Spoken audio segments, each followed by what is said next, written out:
사회가 여러 가지 문제와 또 이슈를 가지고 우리 교회가 또 모이는 일들이 참 어려운 시기를 살고 있습니다. 또 어렵지만 힘들지만 그래도 기도해야 하겠기에 또 모이신 여러분들을 예수님의 이름으로 격려하고, 또한 그렇게 여러 상황 가운데서 나오지 못하고 계시지만 지금 유튜브를 통해서 함께 이 자리를 사모하며 있는 곳에서 말씀 듣길 원하고 기도하기로 작정하시고, 작지만 화면 안에 또 마음을 모아 바라보고 계시는 우리 모든 창신의 가족들 여러분들도 모두 예수님의 이름으로 하나님께서 함께 하시기를 축원하고 또 격려하고 드립니다.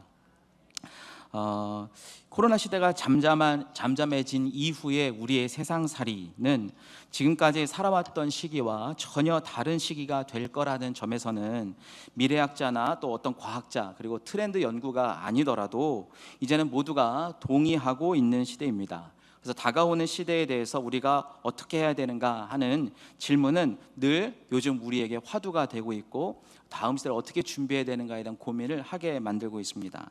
무엇보다도 이 세계가 하루속히 안정화되기를 함께 기도해야 하는 것이 먼저 믿은 우리 그리스도인들이 해야 할 일 중에 하나가 아닐까 생각해 봅니다. 그래서 이 트렌드 리포터인 김용섭 씨가 우리나라에서 제일 먼저 언컨택트라는 책을 써가지고 많은 사람들에게 회자가 되고 있어요. 그 책에 보면 이 코로나가 빠른 확산, 이렇게 온 세계로 빨리 확산된 그 원인 중에 하나가 바로 도시화라는 것을 이제 말하고 있습니다.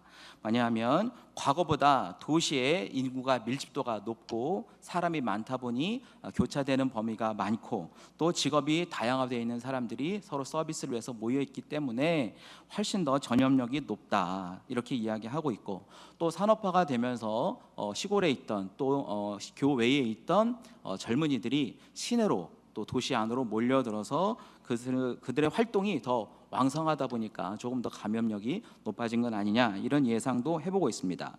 또 도시와 도시가 이제 서로 연결되어 있죠. 그래서 우리가 일반적으로 보면 시골하고 서울하고는 기차가 잘 없잖아요. 도시하고 도시가 기차, 고속버스, 그보다 더 속도가 빠른 비행기, 이런 것들은 주로 대도시들끼리 연결되어 있지 않습니까? 그래서 도시와 도시가 서로 연결되어 있고, 또 온 세계의 나라가 또 다른 나라와 연결될 때도 역시 도시들끼리 연결되어 있다. 그래서 온 세계가 거대 도시화가 되면서부터 이 감염력이 굉장히 증가하게 됐고, 코로나가 빨리 확산되는데 중요한 요인 중에 하나다라고 말해 왔습니다. 사실은 이게 어제 오늘 이야기가 아닌 거죠. 왜냐하면 고대 시대에도 이미 많은 도시들이, 또 대륙과 대륙들이 서로 연결되어 있었습니다. 우리가 많이 들어왔던 실크로드라는 이야기 기억하시죠?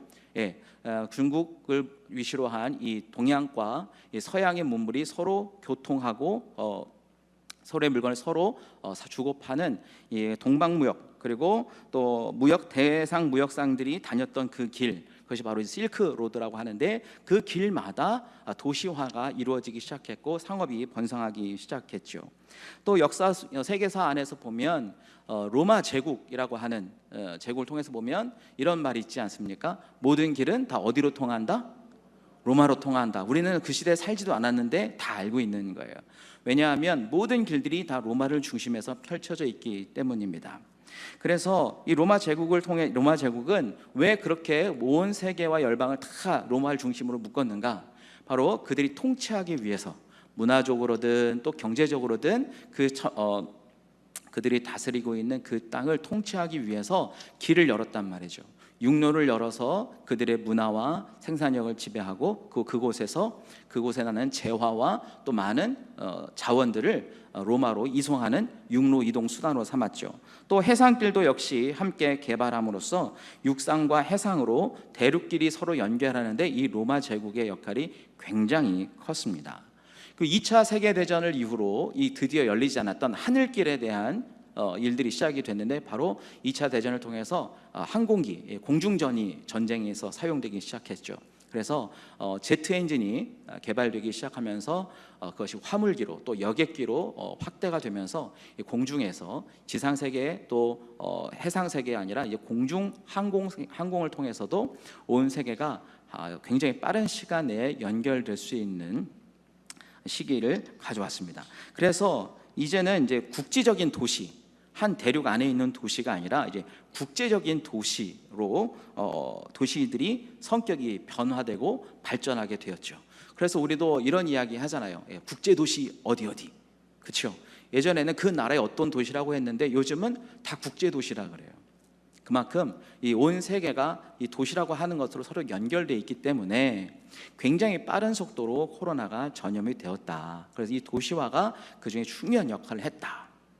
그런 면에서 볼 때 아까도 잠시 말씀드렸던 것처럼 이 로마 제국 시대에는 육로와 해상로가 굉장히 그 시간에서는 빠르게 개척되었습니다. 그래서 로마는 그 길을 통해서 더 많은 세금과 또 자원들을 로마로 운송할 수 있게 되었고, 또한 각각 지역마다 로마의 사상, 로마의 문화, 로마의 통치 이념들을 그곳에 이식하는데 바꿔 말하면 로마스러운 도시를 만드는데 아주 유익한 일들을 바로 이 도시 여건들이 또 그리고 모든 길들이 육로와 해상로들이 그런 역할을 했다는 겁니다. 그래서 그 시기에는 로마의 모든 영향권 안에 지배권 안에 모든 도시들이 연결되어 있었다는 것이죠. 얼마나 로마식의 도시화가 세계적으로 일어나고 있었는지를 함께 우리가 확인해보고 유추해볼 수 있는 것입니다.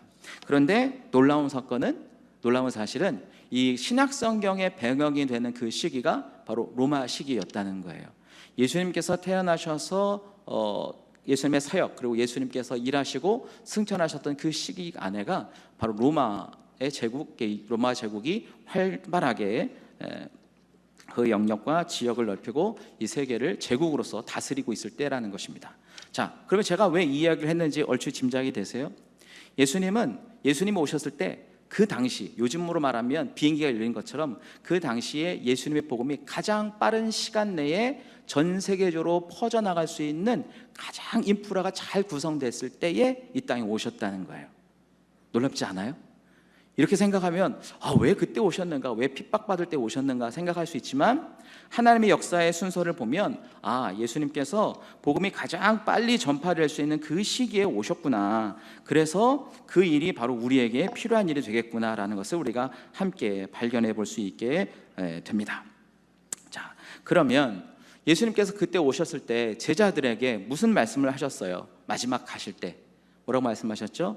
너희가 온 유대와 사마리아와 땅끝까지 이르러서 무엇이 되라? 내 증인이 되어라. 그래서 어쩌면 예수님께서 오신 이 땅의 시기가 예수님의 복음이 가장 빠른 시기에 전파될 수 있었던 그 시기에 오셨다면, 거꾸로 말하면 여전히 지금도 예수님의 복음은 가장 빠른 시간 내에 전파될 수 있는 기회 요건이 될 수 있다라고 우리가 해석해 볼 수도 있다는 것이죠. 그래서 지금 우리로 하여금 말하지 못하게 하고 모이지 못하게 하고 하지만, 이것이 지금은 좀 단절되어 있지만 더 놀라운 것은 이제 몸으로만 못 움직이시는 것이지 이제는 더 빠른 속도로 세계가 하나가 되고 있다는 사실이에요. 지금 지난주에도 저희가 교회에서 줌으로 이렇게 구형 예배든 또 기관 모임을 하는 일에 대해서 설명을 좀 해드리긴 했는데, 요즘은 오지 않아도 있는 곳에서 우리 교회 예배 현장을 지금도 보고 계시고, 대한민국뿐만 아니라 세계 어느 곳에서도 지금 이곳을 함께 보고 목격할 수 있다는 것이죠.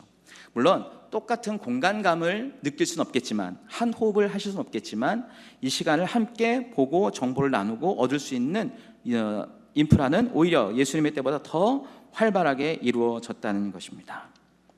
그래서 이 누가가 기록한 이 사도행전에서 사도들과 이 바울이 전하는 복음은 바로 가장 예수님의 복음이 빠른 시간 내에 전파될 수 있는, 그리고 해상 무역이 활발한 도시 문화가 발달한 곳, 그리고 로마식 도시 문화가 활발하게 진행되어 있는 곳을 중심으로 예수님의 복음이 전파되었어요.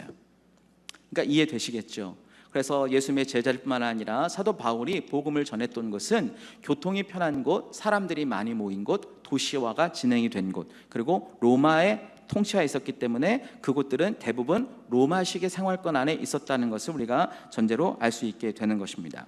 그래서 특별히 아가야 지역이라고 이야기하는 고린도 지역이 그랬고, 또 터키를 중심으로 하고 있는 초대교회 7교회들이 그러했고, 바울이 다니면서 세운 많은 교회들이 그러했습니다.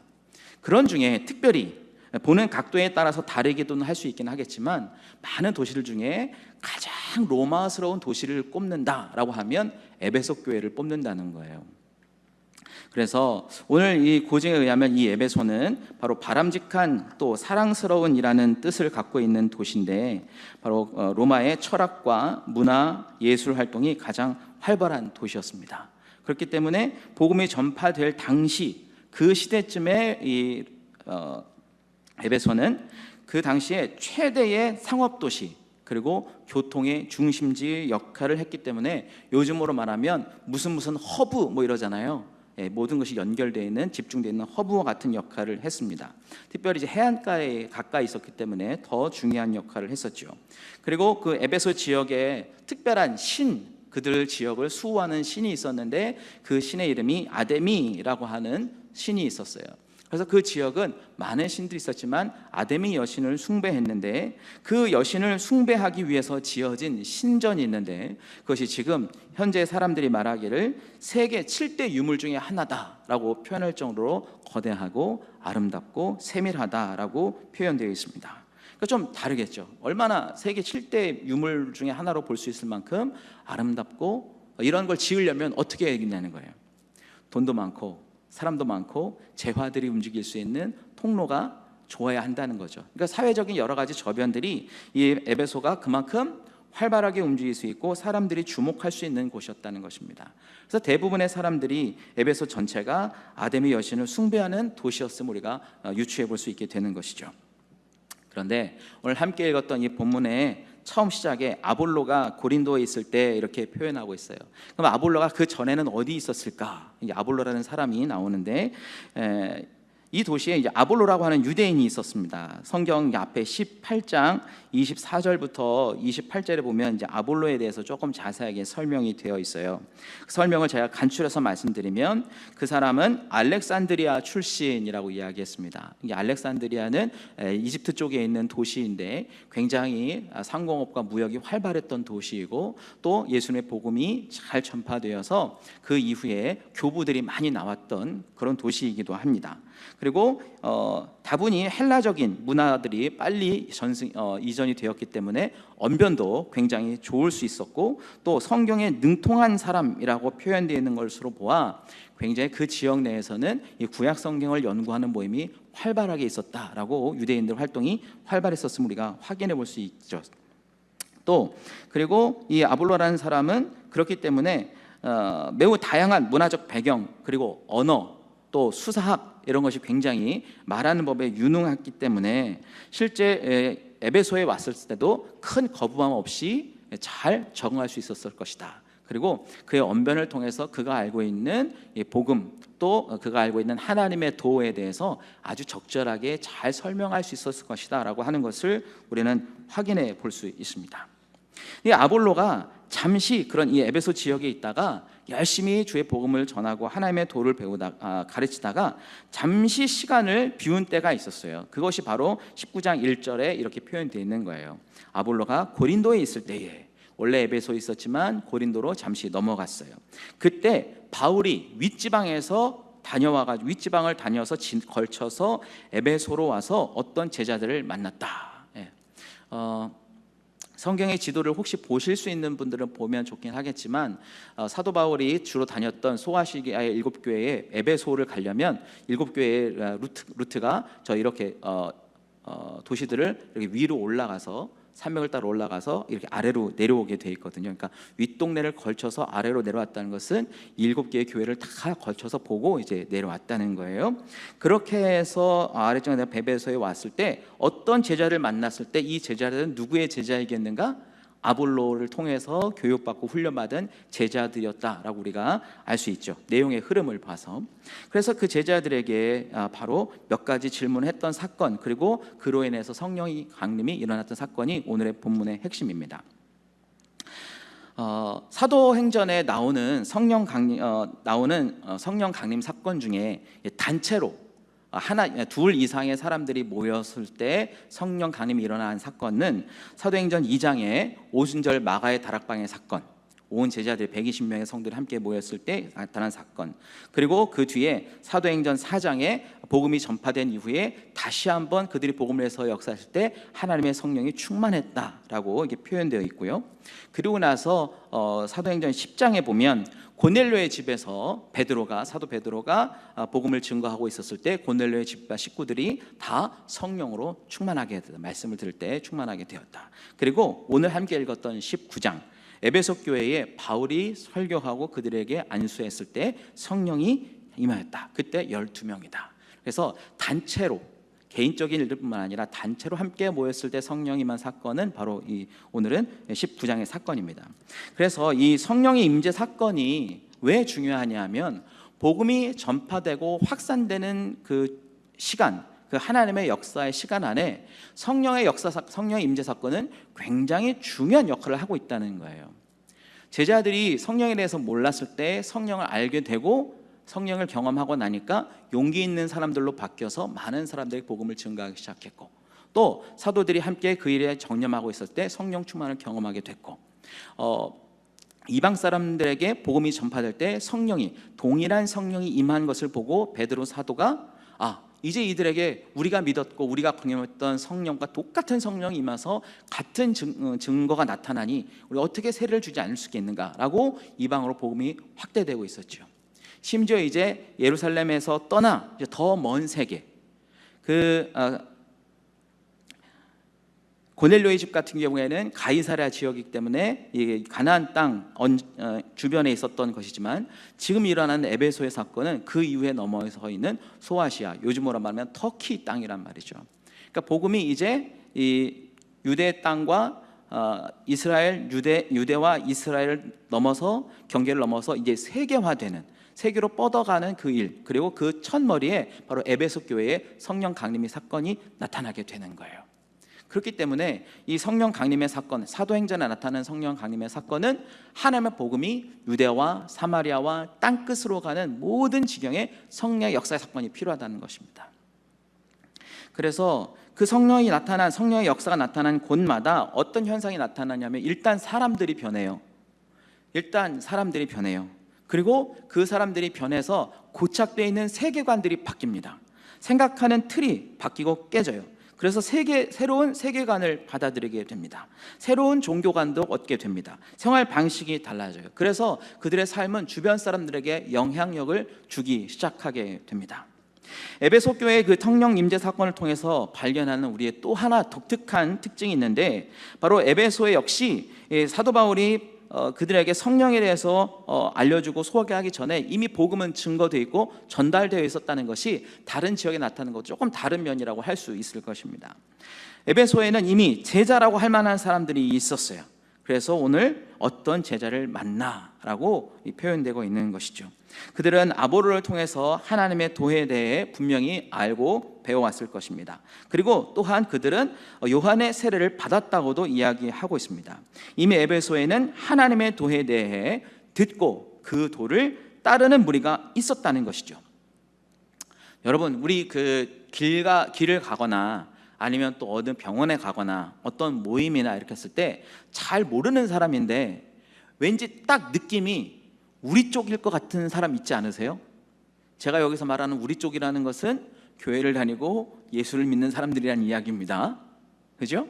여러분, 그런 느낌이 들 때가 있을 때 뭐라고 질문하세요? 일단 제일 쉬운 말, 혹시 교회 다니세요? 이렇게 질문하시죠. 그럼 그쪽에서 네, 다녀요. 그렇죠? 네. 또 다른 말, 혹시 예수 믿으세요? 그러면 나 믿어요. 근데 조금 이런 걸로 원색적으로 이렇게 교회 이렇게 예수 얘기하기 어려운 환경일 것 같으면 뭐라고 물어보냐면, 혹시 집사님이세요? 이렇게 물어보잖아요. 그렇죠? 그러면 아니에요, 저 권사예요, 안수 집사예요, 장로예요, 이렇게 대답하죠. 그런데 왠지 우리 쪽일 것 같은 사람에게 딱 첫 번째 질문이, 혹시 성령 받았어요? 이렇게 물어보시는 분 있으세요? 없죠. 저도 잘 못해요. 저도 이제 새로운 만남이거나 교회에서 새로운 분들 뵙고 또 길에서 만나기도 하겠고, 분명히 교회를 다니고 성경 말하는 게 고맙습니다보다는 감사합니다는 말을 훨씬 잘 쓰는 걸로 봐서는 우리 쪽인 것 같다. 그래서 느낌이 들어가지고 물어볼 때, 혹시 믿으세요? 예수 믿으세요? 그 다음에 바로 연이어서 성령도 받으셨어요? 라고 물어보기는 되게 힘들거든요. 그런데 사도 바울의 질문은 바로 그런 질문을 했다는 것에 우리가 조금 더 관심을 둬야겠다는 것입니다. 어느 날 갑자기 내가 우리 편이라는 사람이 딱 있는데 그 사람이 나에게 거꾸로 질문을 하는 거예요. 목사님이세요? 아, 그럼 네, 목사님입니다. 이렇게 얘기하는데, 목사님이세요? 성령 충만하셨어요? 성령 세례 받으셨어요? 그러면 이 사람이 갑자기 왜 이렇게 물어보지? 뭐 이런 대답을 머뭇거릴 수 있는. 거꾸로 말하면 누군가가 우리에게 느닷없이 성령 받으셨나요? 라고 물어보면 여러분들은 얼마나 당황하시냐는 거예요. 사도 바울의 이 질문, 너희가 믿을 때에 성령을 받았느냐라고 하는 이 질문은 분명히 의도가 있었다는 것입니다. 그 안에 분명히 숨겨진 의도가 있었다는 것이죠. 그래서 본문의 앞에 정황, 바로 18장 24절부터에 있는 정황을 통해서 우리는 아까도 잠시 확인해 볼 수 있는 것은 바울이 에베소에 오기 전에 제자들이라고 하는 사람들이 분명히 있었고 그들은 아볼로에 의해서 교육을 받은 사람들이었을 거예요. 그래서 그 제자들은 스승인 아볼로를 통해서 뭐라고 설명하고 있는가, 어떤 걸 배웠는가 이야기하고 있는데, 뭐라고 배웠냐면 본인이 알고 배운 것 외에는 가르치기가 어렵잖아요. 그래서 이 아볼로에 대한 설명을 뭐라고 이야기하고 있냐면 바로 25절에 그가 일찍이 주의 도를 배웠다. 그래서 주의 도에 대해서는 잘 배운 사람입니다. 또 열심으로 예수에 관한 것을 자세히 말하며 가르치는 사람이었다라는 거예요.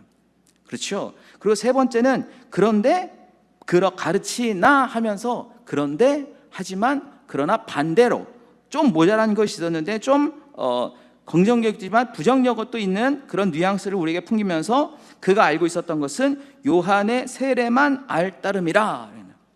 그러니까 아볼로를 통해서 배웠던 그 에베소에 있었던 처음 제자들은 어쩌면 예수님에 대해서, 주님의 도에 대해서는 잘 알고 있었을 것이고 예수님에 대해서는 너무 정확하게 배워서 알고 있었을 거예요. 그런데 그 사람들이 경험했던 것은 그들 스스로 말했던 것처럼 요한의 세례 외에는 더 나아가지 못했던 뭔가 한계에 부딪혀 있는 상황에 있었다는 것을 바로 바울은 직감하고 볼 수 있었다는 것이죠. 여기서 말하는 이 요한의 세례, 일반적으로 이 요한의 세례라고 하는 것은 바로 회개의 세례를 의미합니다.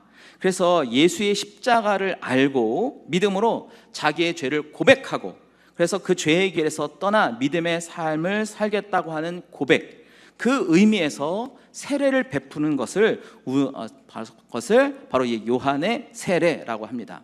그래서 세례 요한이 말했던 것은 회개하라, 천국이 가까이 왔느니라 여기 하면서 회개에 대한 세례를 이야기했던 것이죠. 그런데 예수님께서는 이 요한의 세례 외에 또 다른 세례가 있다는 것을 우리에게 말씀해 주셨습니다. 어떻게 보면 우리가 요즘 행하고 있는 또 구원 예수님을 구주로 영접한 사람들에게 교회에서 침례를 주기도 하고 또 물로 세례를 주는 여러 가지 세례에 관한 이 모든 예식들이 이때 말하는 세례 요한의 세례와 크게 다르지는 않습니다. 그런데 바로 이 바울은 그들에게 뭐라고 얘기하냐면 성령에 대해 이야기를 하고 있어요. 성령 세례를 받았느냐? 성령 세례는 또 어떻게 우리가 구분해낼 수 있느냐? 예수님께서 사도행전 1장 5절에 제자들에게 이렇게 대전제를 해주셨어요. 요한은 물로 세례를 베풀었지만 너희는 몇 날이 못 되어서 성령으로 세례를 받을 것이다. 그러니까 예수님께서 제자들에게 요한이 받은 그 물 세례 외에 또 다른 세례가 있는데 그것은 바로 성령 세례다. 이것을 제자들에게 알려주셨다는 것이죠. 그래서 제자들은 예수님께서 받으셨던 그 요한의 세례 외에 예수님께서 말씀하셨던 그 성령 세례를 기대했고 성령 세례를 받기 위해서 기도했더니 그들은 성령 세례를 경험했다는 거예요.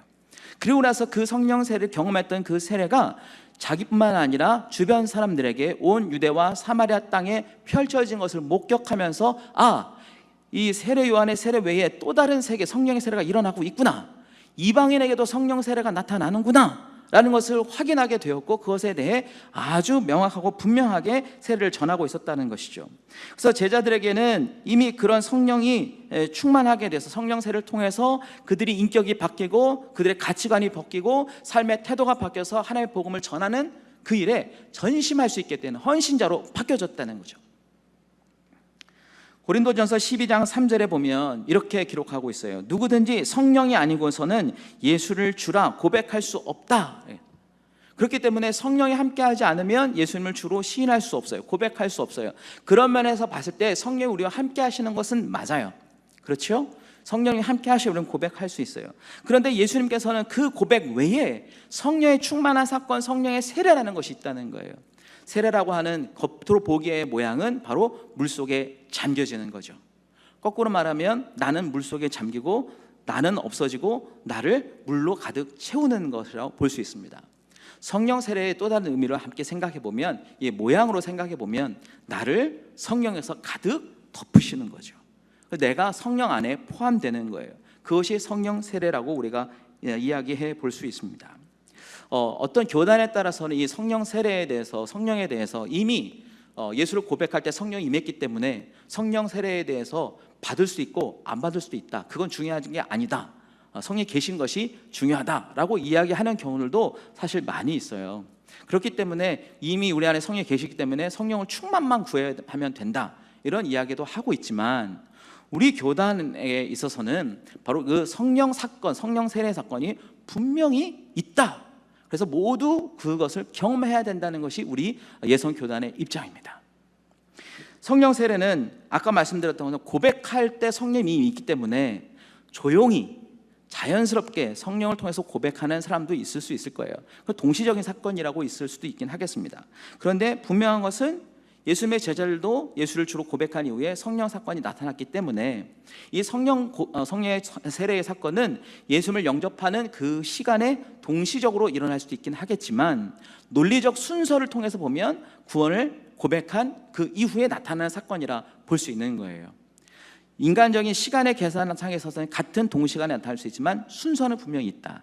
그래서 그 어느 달에 나타날지 모르지만 우리가 예수를 고백한 그 이후에 반드시 성령 세례는 있다라는 것이 우리의 입장입니다. 그래서 우리 교단에서는 그것을 성결의 은혜, 성결의 체험이라고 이야기해요. 우리가 교단에서 중생, 성결, 신유, 재림 이렇게 있잖아요. 4대 우리의 신앙의 고백이 있잖아요. 이 사중복음이 바로 중생, 예수를 구주로 영접한 고백이 있은 후에 성령의 성결 체험을 통한 성결한 삶이 이어진다는 것이 바로 우리 교단의 입장이라는 거죠.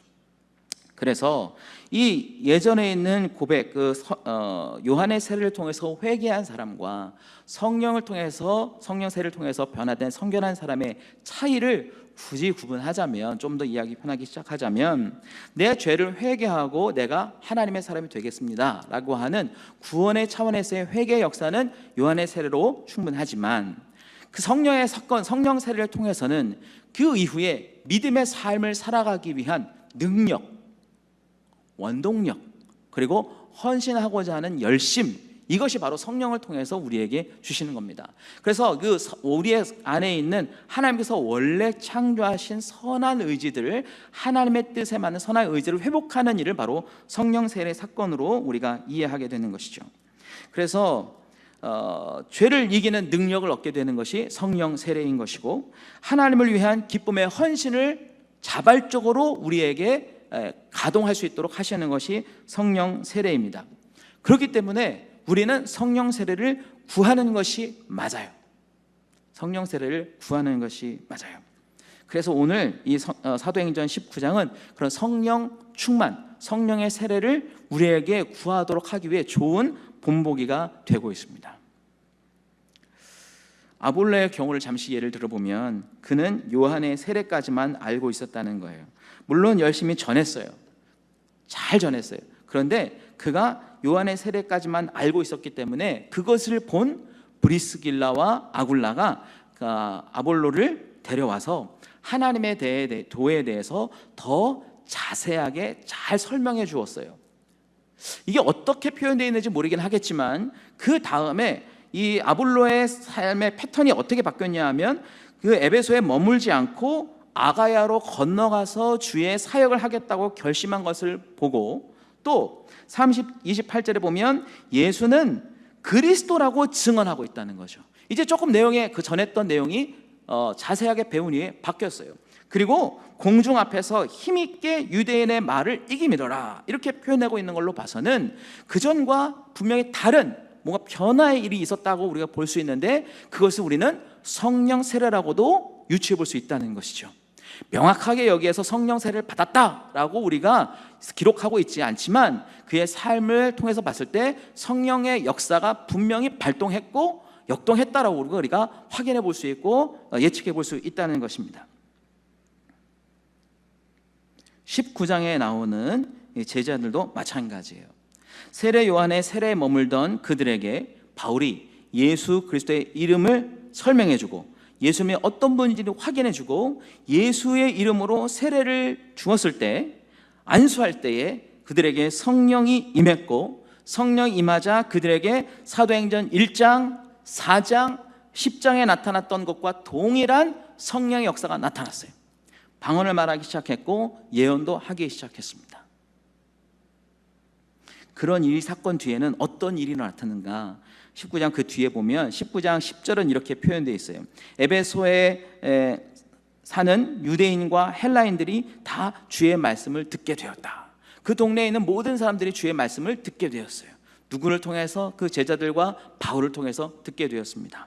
또 19장 10절은 하나님이 바울의 손으로 놀라운 능력을 행하게 하셨어요. 그래서 그가 지나가는 곳마다 하다못해 손수건을 얹어도 사람들이, 병들이 다 낫기 시작했습니다. 어둠의 영들이 결박당하기 시작했습니다. 하나님의 성령의 역사가, 하나님의 열하심이 나타나게 된 것이죠. 19장 17절에 이런 사태를 경험하고 이런 시대를 본 유대인과 헬라인들이 누구의 이름을 높였느냐? 바로 예수의 이름을 높이게 되었다라고 설명해 주고 있어요. 그리고 나서 마지막 20절에 뭐라고 표현되냐면 주의 말씀이 힘이 있어 흥왕하여 세력을 얻었느니라. 바로 이 성령의 사건이 일어난 이후에 바로 에베소 지역에 놀라운 부흥의 일들이 일어났게 되었다는 것입니다. 자, 이제 조금 정리해 보자면 이해가 되세요? 아볼로를 통해서 예수님에 대해서도 충분히 알았지만, 복음에 대해서 알았지만 그들은 회개한 따름이었어요. 그 후에 성령에 대해서는 설명을 듣지도 못했어요. 왜? 아볼로가 몰랐으니까. 그런데 지금 놀라운 사실은 우리는 성령에 대해서 알고 있어요. 그런데 여러분에게 누군가 질문할 때 사도 바울이 지금 살아서 우리에게 질문을 한다고 생각해 보자는 거죠. 여러분 믿을 때 성령 받았습니까? 라고 지금 우리에게 질문하면 여러분 뭐라고 대답하실 거예요? 이렇게 침묵할 줄 알았어요. 이렇게 자신 없을 줄 알았어요. 여러분, 지금 사실 우리는 코로나 때문에 어렵기는 하지만 여전히 우리가 바라고 또 구해야 하는 것은 성령의 충만, 성령의 세례인 줄 저는 확실히 믿습니다. 성령 세례를 구하는 것이 우리가 구해야 될 어쩌면 뭐 과하다고 표현할 수 있긴 하겠지만 유일한 탈출구일 수도 있을 것입니다. 사랑하는 여러분, 오늘 저도 그렇지만 여러분 우리 스스로에게 이렇게 질문하고 대답해 봤으면 좋겠습니다. 너는 믿을 때에 성령을 받았느냐? 여러분 뭐라고 대답하실 거예요? 저는 여러분과 제가 예, 받았습니다. 예, 나는 받았습니다. 이런 대답을 아주 시원하게, 아주 명쾌하게 하게 되기를 바랍니다. 이미 그런 고백을 하신 분들은 주변의 분들을 좀 도와주실 뿐만 아니라 또 그런 일들이 더 펼쳐나갈 수 있도록 함께 또 격려해 주시고 이 일에 동참해 주시기를 바랍니다. 우리가 에베소의 제자들처럼 저는 회개는 했어요, 저는 예수님은 믿어요, 근데 성령은 아직 받지 못했어요, 이럴 수는 없잖아요. 왜냐하면 예수님께서 약속하신 게 그거니까. 예수님께서 내가 지금 너희 곁을 떠나는데 내가 너희에게 약속할게, 너희를 도와주는 성령을 보낼 거야. 그가 오시게 되면 너희가 새로운 능력을 얻게 될 거야. 그래서 너희가 온 유대와 사마리아 땅끝까지 이르러 내 증인이 되게 될 거야. 너희가 무슨 말을 할지 모를 때 성령님께서 너에게 할 말을 알려줄 거야. 그 성령이 오셔서 죄에 대하여, 의에 대하여, 심판에 대하여 말하게 할 수 있도록 너희를 도와주실 거야. 그가 오시면 너에게 능력이 임할 거야. 그랬는데 지금 한국교회, 이 세계의 많은 교회들이 어떠한 처지에 있냐는 거죠. 예수님께서 성령 세례를 받으라고 하셨잖아요. 받아도 되고 받지 않아도 된다 그러지 않으셨잖아요. 왜냐하면 너희가 위로부터 능력을 입히울 때까지는 여기 있어야 한다. 근데 받으면 그때서야 나갈 수 있다. 근데 나가려면, 복음을 전하려면 능력을 입어야 되니까 제자들은 열심히 기도했던 건 아니겠습니까? 여러분, 이제 우리가 좀 기도해야 되지 않겠습니까? 사실 좀 게을렀었다면, 이제는 내가 무엇을 먼저 구해야 될지를 함께 알고 깨달았다면 함께 기도해 나아갔으면 합니다. 성령이 함께 하시면 이 권능을 힘입은 자들은 오히려 세상이 꼼짝 못하는 사람이 됩니다. 그렇죠? 세상이 꼼짝 못하는 사람이 되었어요. 이 세상의 권세가 두렵지 않아요. 오히려 이 세상을 정복해 나가는 사람들로 바뀝니다. 판세를 뒤엎는 거예요. 바로 이 아볼로라는 사람이 그랬어요. 공중 앞에서 힘있게 유대의 말을 이기밀어라.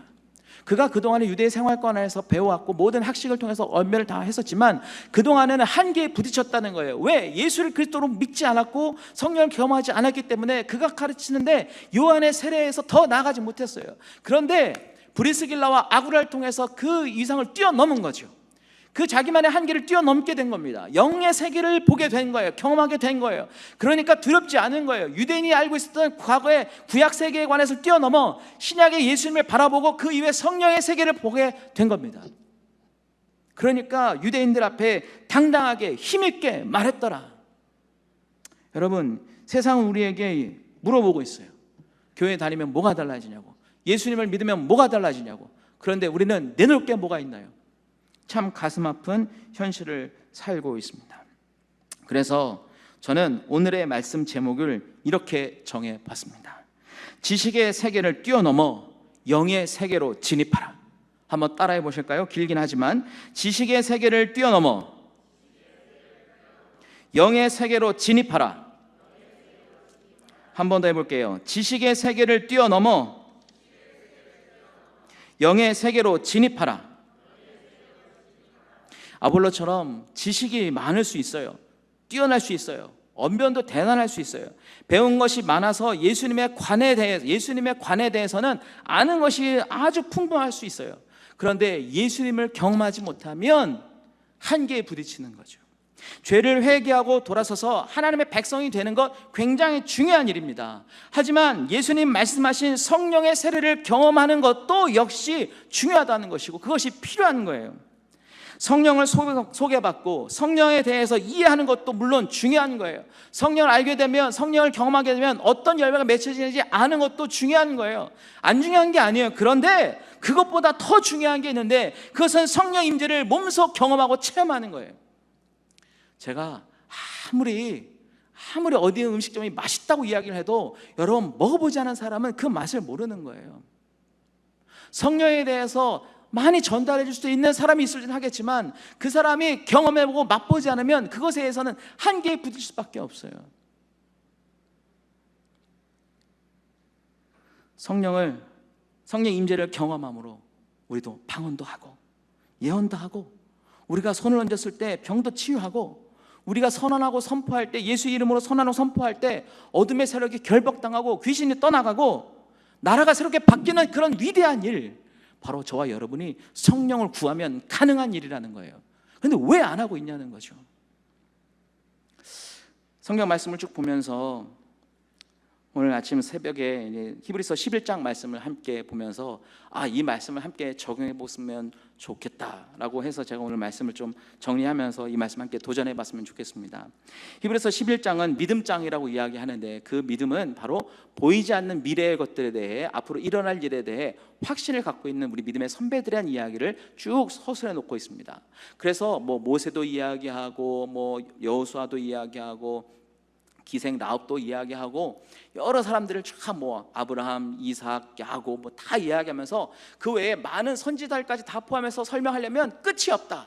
그런데 그 이후에 33장부터는 그 모든 사람들이 했던 일들을 하나같이 요약해서 함축적으로 표현하고 있는데 뭐라고 표현했냐 하면, 그래서 조금 더 이해하기 쉬운 말로 제가 바꿔서 설명해드리면, 그분들은, 그 믿음으로 살았던 사람들은 나라들을 이기기도 했다는 거예요. 다른 성경들은 어떤 나라를 정복했다라고 표현하고 있습니다.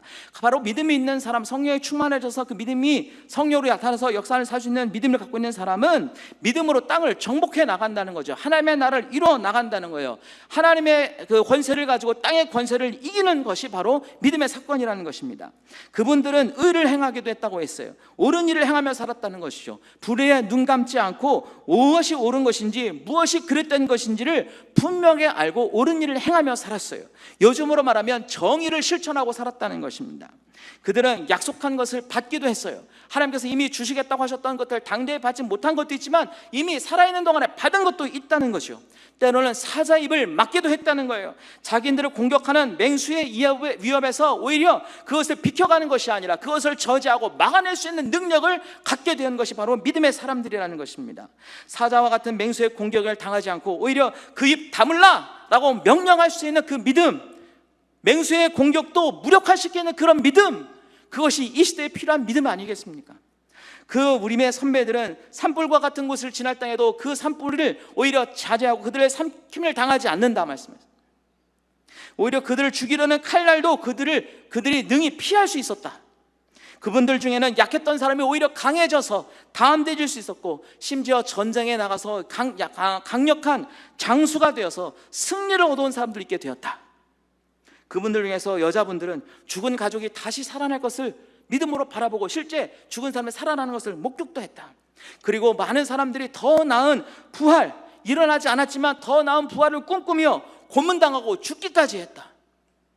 그들은 조롱과 채찍질뿐만 아니라 결박과 옥에 갇힌 시련도 얼마든지 견딜 수 있었다. 그게 그분들의 믿음이었다. 그분들은 돌에 맞기도 했고 톱질을 당해서 몸이 동강이 나는데도 신앙을 굳게 지켜갔다. 칼로 죽임을 당했지만 왜? 그들은 다시 부활할 것을 믿었기 때문에. 오지 않은 사건이지만 분명히 일어날 것이라고 말씀하신 그 사건을 믿었기 때문이라는 것이죠. 그분들은 이 세상의 권력 이런 걸 추구하지 아니하고 오히려 뻣뻣한 짐승의 가죽을 입으면서 유리하면서 방황하면서 다녔던 사람들이 바로 믿음의 선배들이었어요. 그분들은 가난을 쫓아 살았고 고난을 당할 수도 있었고 학대를 당했지만 결코 좌절하거나 낙심하지 않았어요. 왜냐하면 그분들에게 다가올 시대가 있었거든요. 그런 모든 사람들을 38절에 한 문장으로 너무너무 귀하게 멋있게 표현되어 있어요. 뭐라고 표현되냐면 괄호 안에 들어있지만 이런 사람은 세상이 감당하지 못하느니라. 이 말은 어떤 뜻이냐면 이 세상이 갖고 있는 그릇 안에 이 믿음의 사람이 들어갈 수 없다는 거예요. 이 사람의 믿음의 크기가 너무 커서 이 세상이 이 사람들을 받을 수가 없다는 거예요. 거꾸로 말하면 이 세상보다 이 사람들의 믿음이 커서 오히려 믿음이 큰 이 사람들이 세상을 품으면 품었지 세상이 이들을 감당할 수 없다, 담아낼 수 없다는 거예요. 여러분, 바로 그것이 성령 충만한 사람들의 역사의 사건이라고 저는 믿습니다. 세상은 우리를 품을 수 없어야 해요. 그런데 세상은 자꾸 우리를 품으려 합니다. 이상하게 우리 자꾸 기가 죽고 있어요. 그러지 말아야 합니다. 세상은 우리가 세상이 품을 수 없는 사람이 되어야 합니다. 그래서 요한일서 5장은 우리에게 말하고 있어요. 우리가 세상을 이기는 믿음은 무엇이냐? 바로 예수를 그리스도라고 믿는 그 믿음이 아니더냐. 그래서 감히 바라기는 우리의 믿음이 더 강력한 믿음이 되어서 오히려 이 세상을 품어서 세상이 우리를 감당하지 못하는 것이 당연한 사건이 되어야 할 줄 믿습니다. 너희가 믿을 때에 성령을 받았느냐? 저는 이 문장을 바꾸어서 여러분에게 이렇게 묻고 싶습니다. 여러분, 믿을 때에 성령을 받으시겠습니까? 거기에 아멘으로 함께 부응하시면서 오늘 함께 기도할 때 성령의 충만을 함께 구해 가십시다. 성령을 통해 우리는 이 세상을 이길 뿐만 아니라 이 세상이 감당할 수 없는 사람으로 변화될 것입니다. 제자들이 그렇게 바뀌었거든요. 성령 충만한 이후에 세상이 감당할 수 없는 지식과 언변과 태도가 바뀌었어요. 세상의 과학과 지식으로 이겨낼 수 없는 하나님의 능력으로 죽은 사람을 살리기도 하고 병자들을 낫기도 했습니다. 과학적 지식을 뛰어넘은 영적인 세계를 이 세상에 선포하기 시작했다는 거예요.